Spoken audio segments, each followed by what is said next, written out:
नमस्कार, मेरे सभी सामाजिक परिवार के सदस्यों का बहुत-बहुत स्वागत है। आज अंग्रेजी कैलेंडर का 2021 का प्रथम दिन है। बीते हुए कल में 2020 का आखिरी दिन था। यह 2020 अब 2021 हो जाएगा। मतलब कि हम सभी 20 से 21 हो जाएंगे। आमतौर पर सभी के जीवन में कुछ न कुछ बदलाव दिन प्रतिदिन आते हैं और जो पिछला 1 साल का जो समय है, मेरे जीवन में भी कुछ न कुछ बदलाव हुए हैं। जो एक सामाजिक तौर पे जो सबसे बड़ा बदलाव आया है, वह है मेरे जीवन में इस साल का विशेष बदलाव, आपका मेरे ऊपर जो भरोसा पिछले 4 से 5 महीने में मैंने जो कमाया है, आपका प्यार, आपका भरोसा, आपका विश्वास, वो मेरे लिए अमूल्य है। घर में रहने की मजबूरी हर किसी को कुछ ना कुछ रही होगी। मेरी मजबूरी थी ज़्यादातर आम लोगों की तरह कोरोना की वजह से घर में रहना। कुछ ऑनलाइन जो काम है ऑफिस करना, या फिर यूँ कहें ना के बराबर। घर में रहने की जो भी मजबूरी थी, काफ़ी सारे भाई-बहनों ने मुझे जो जानते हैं, उन्होंने कहा कि मैं सोशल मीडिया पे, यूट्यूब पर मैं अपनी बात को रखूं, क्योंकि जब मैं उनसे बातें करता था फ़ोन के थ्रू, मैसेज जो हैं, ऑफिस के लंच टाइम में जो मैं बातें करता था, तो मुझे भी लगा कि यदि मैं तथ्यात्मकपूर्ण, तथ्यपूर्ण, प्रामाणिक बातें कर रहा हूँ और मैं कोई बहुत बड़ा सेलिब्रिटी नहीं हूँ, नहीं मैं कहीं कोई आर्मी में काम करता हूँ, नहीं कोई मैं बहुत बड़े ओहदे पे हूँ, लेकिन मैं यदि एक समाज के नागरिक के तौर पर, एक एजुकेटेड पर्सन के तौर पर मैं आम जन में जागृति लाऊं, तो यह एक बहुत बड़ा कार्य होगा मेरे लिए। हालांकि यह छोटा कार्य ही होगा, लेकिन जो भी कंट्रीब्यूशन होगा वह मेरे लिए संतोषजनक होगा। और इसी को सोचते हुए मैंने पिछले 4 महीने यूट्यूब पे चैनल बनाया, द रत्नेश टॉक, बात मातृभूमि की, देश हित की। इसको लेकर के 4 से 5 महीने में आप सभी ने जो भरोसा जताया, वह उसके लिए मैं तहे दिल से शुक्रिया अदा करता हूं आप सबका। सभी ने अलग-अलग ढंग से शुभकामनाएं दी। आप सभी को बहुत-बहुत आभार, बहुत-बहुत स्नेह। 2019 में जो हुआ था वह अच्छा हुआ, और 2020 में जो हुआ वह भी अच्छा हुआ है, और 2021 जो आने वाला जो समय है, यह भी अच्छा होगा। ऐसी मेरी शुभकामनाएं आप सबके साथ है। निश्चित रूप से यह सनातनियों के लिए नववर्ष नहीं है। कैलेंडर बदला है, जाहिर सी बात है। हमारा धर्म नहीं बदला है, हमारी परंपरा नहीं बदली है। इस 20 ने हमें दुनिया भर में 21 बनने की ताकत कैसे दी है, इस बात की मैं चर्चा इस वीडियो में मैं करने जा रहा हूं। पिछला जो बीता हुआ वर्ष है, ये उम्मीदों का वर्ष था, भरोसे का वर्ष था, परिवर्तन का वर्ष रहा, जिसने जूझना सिखाया, लड़ना सिखाया। और मुझे लगता है कि यह वर्ष भारत के, आज़ाद भारत के इतिहास में लगभग 74वें वर्ष में एक ऐसा चुनौतीपूर्ण के रूप में याद किया जाएगा कि हमने दुनिया भर में एक नई पहचान, एक जुझारूपन दिखाया है। जब भी कोई खैराती मीडिया, बुद्धिजीवी वर्ग किसी विदेशी धरती से, विदेशी देश देशों से अपने देश भारत की तुलना करता है और कहता है कि देखो वहाँ ऐसा हो गया, वैसा हो गया, और यहाँ क्या हुआ है, तब ये भूल जाते हैं कि भारत की जो एक राज्य की जनसंख्या है, वो यूरोपियन कंट्री के एक कंट्री के बराबर है। और ऐसे स्थिति में, कोरोना के माहौल में, सरकारी संगठन हो या सामाजिक संगठन हो, उन लोगों ने जो गरीबों को जो भोजन खिलाया है उस जनसंख्या को 6 से 7 महीने तक, और वो अभी भी जारी है, तो इस पे भी सबको पता होना चाहिए। भारत उन भरोसा को इन खैराती मीडिया के बीच में जो तथाकथित बुद्धिजीवी बन फिरते हैं, उनके सामने अपने आप को साबित किया है।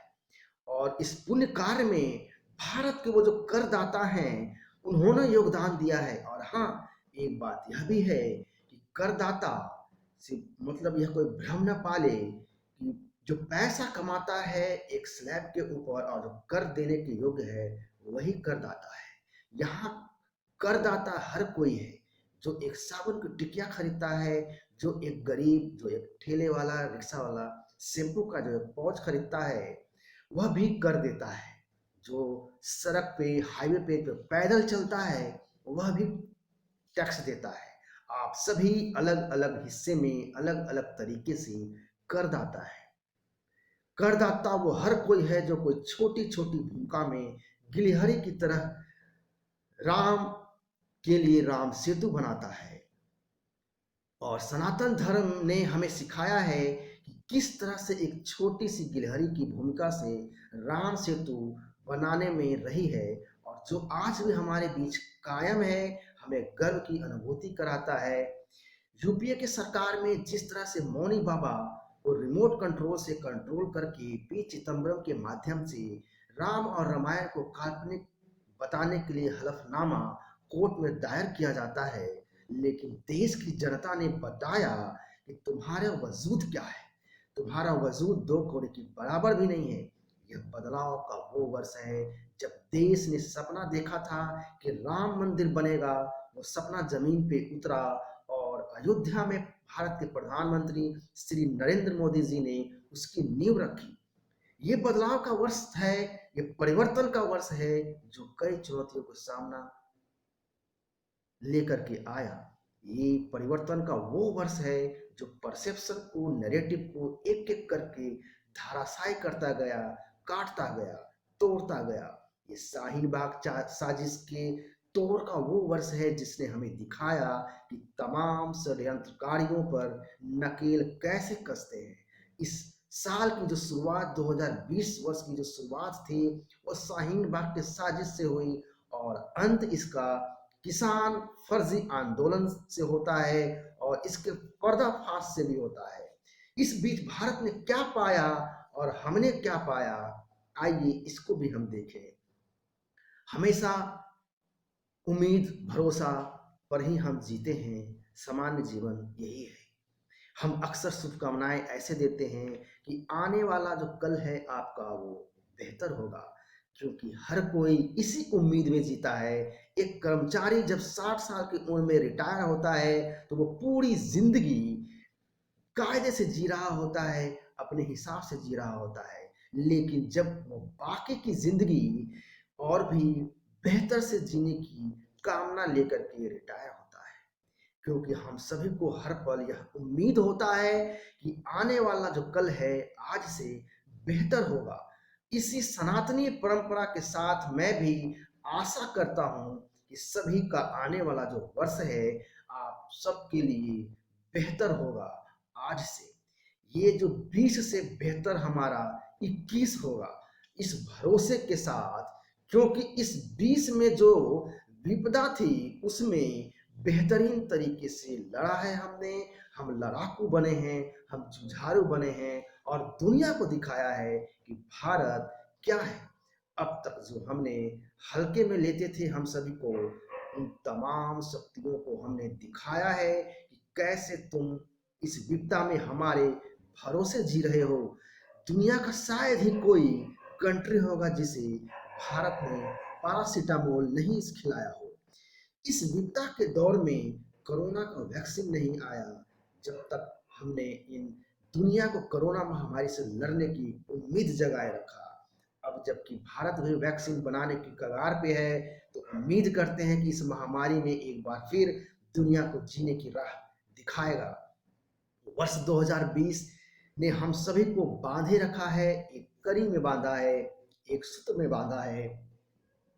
सभी घरों के अंदर रहने को मजबूर थे, लेकिन फिर भी हम सभी को कुछ खास सीखने को, समझने को, परखने को मौका मिला, इससे भी इनकार नहीं किया जा सकता है।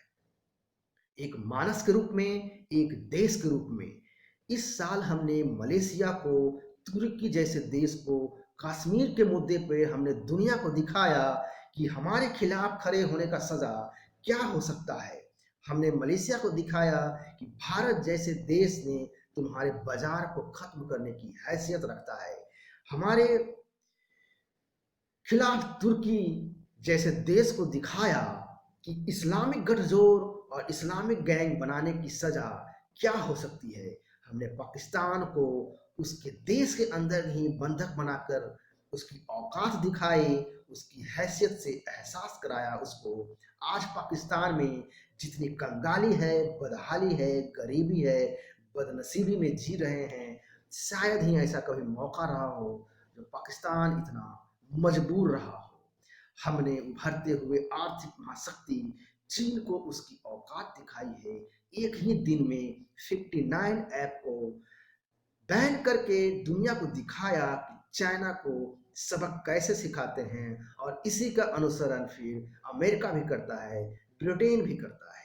और इस कदम से खैराती मीडिया, वामपंथी मीडिया, टुकड़े टुकड़े गैंग, भारत तोड़ो अभियान के जो सदस्य हैं, जो काले चेहरे वाले हैं, उनकी बेचैनी सबके सामने आई, यह भी जग जाहिर है। वर्ष 2020 ने कश्मीर में लोकतंत्र को जीवंत किया। इसने दिखाया कि पत्थरबाजी अब बीते हुए कल की बात है, इतिहास हो चुका है। वर्ष 2020 ने हमें दिखाया कि योगी यदि राह पकड़ता है तो शिवराज कैसे उसका अनुसरण करता है। तो दक्षिण भारत में येदियुरप्पा को भी उसी का अनुसरण करने पे मजबूर होना पड़ता है। इसी बीच वर्ष 2020 ने हमें सिखाया कि कैसे विरोध करना होता है, कैसे विरोध किया जाता है, और क्यों विरोध करना चाहिए। बॉलीवुड का सलीम जावेद की जोड़ी ने कैसे सनातनी परंपरा को चोटिल और धूमिल किया, किस तरह से इस देश के लिबरांडों ने देश के चरित्र को बदलने के लिए तत्परता दिखाई बड़े ही चतुराई से। जब अमिताभ फिल्मों में कहता था माँ से कि मैं मंदिर की सीढ़ियाँ चढ़कर ऊपर नहीं जाऊंगा, बस मैं सीढ़ी के नीचे ही रहूंगा, तब हम आम पब्लिक तालियां बजा करके उसे पब्लिसिटी देते थे। इस परसेप्शन के साजिश को समझ नहीं पाए थे जो सलीम जावेद की जोड़ी ने अपने डायलॉग को अमिताभ के मुंह से कहलवाया। लेकिन फिर वो इस्लामिक बिल्ला पहन करके उस बिल्ले से गोली टकराने से वह जिंदा बच जाता है, उसकी जान बच जाती है। मतलब कि वह आस्था दिखाता है इस्लामिक परंपरा में। इस षड्यंत्र को आम जनता को समझने में थोड़ा समय लगा, लेकिन इस षड्यंत्र को आखिरकार समझे और विरोध करना भी सीखा। तब ये परिवर्तन आया, बदलाव आया, और हमने अपने ऑनलाइन वेब सीरीज नेटफ्लिक्स का भी विरोध करना सीखा। तब किंग खान की औकात बतानी शुरू करी, और फिर तनिष्क के षड्यंत्र को भी समझना शुरू किया।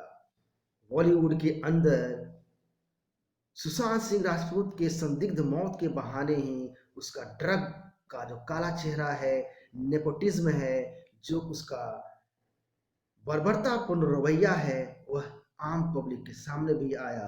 और पब्लिक ने सड़क टू मिर्जापुर या फिर कपिल शर्मा शो हो, केबीसी हो, बिग बॉस हो, सभी में अपनी एकजुटता दिखाई है, अपनी पहचान बनाई है। जनता ने उन सेलिब्रिटी को उनकी औकात बताई है। पहले हम समझ नहीं पाते थे कि ये आखिर तनिष्क जैसी जो कंपनियां हैं ये खेल क्या कर रही हैं, सर्फ एक्सल होली के नाम पर या फिर दीपावली पे ज्वेलरी बेचने के नाम पर। ये 2020 के बदलाव का नतीजा था कि हम सभी ने कोरोना काल में घर बैठे बैठे समझने को, अपने आप को समझने के लायक बनाया। इसलिए आप समझ पाएंगे कि इस दौर में, बदले हुए दौर के मायने क्या हैं, जो सालों साल से खेल हम सभी के बीच हो रहा था मानसिक रूप से। तो ये था एक संक्षिप्त विश्लेषण। मैं आशा करता हूँ कि यह विश्लेषण आपको अच्छा लगा होगा। यदि आपको अच्छा लगा तो इसे लाइक एंड शेयर करें, और आप में से यदि कोई नया है तो कृपया आप इस चैनल को सब्सक्राइब करें ताकि आपको नए वीडियो का अपडेट का नोटिफिकेशन मिलता रहे। जय हिंद, वंदे मातरम।